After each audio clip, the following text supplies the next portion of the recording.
אני מחזיק לפניי מסמך של האו"ם, New World Order, UN Agenda. אני אומר לכם ישר את התרגום. סדר עולמי חדש של האו"ם בין השנים 2021 עד 2030. לא תאמינו מה שתשמעו. תתכוננו. קחו אוויר, תנשמו, ואל תתייאשו, יש אלוהים למעלה.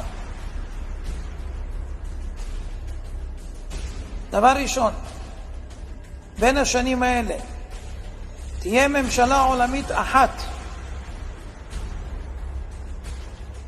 מטבע עולמי חסר מזומנים,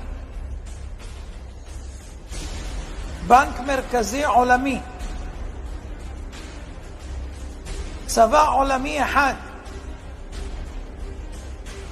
סוף הריבונות הלאומית, סוף כל הריבונות הלאומית, סוף כל הרכוש בבעלות פרטית,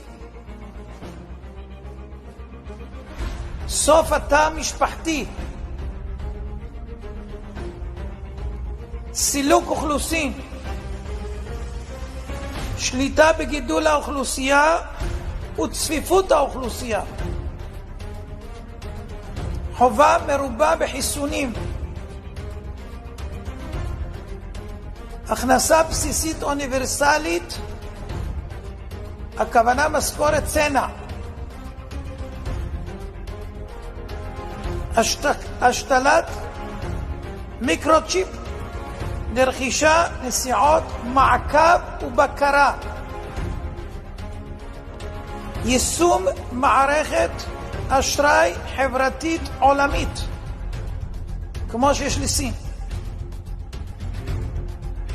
טריליוני מועמדים המחוברים למערכת הניטור G5, הממשלה תגדל את הילדים, בתי ספר ואוניברסיטאות בבעלות ממשלתית, סוף התחבורה הפרטית, בעלות על המכוניות, כל העסקים יהיו בבעלות הממשלה, התאגיד,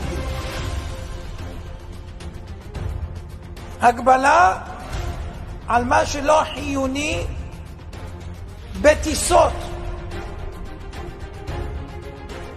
בני אדם ירוכזו באזורי התיישבות אנושית, ערים, סוף ההשקיה, סיום המשק הפרטי החי והמרעה, סוף הבתים המשפחתיים, שימוש מוגבל בקרקע המשרתת צרכים אנושיים, איסור של תרופות טבעיות שאינן סינתטיות ורפואה נוטורופטית, בסוף דלק מאובנים. עד כאן המסמך. מי שמבין, אנחנו נתגעגע לפרעה,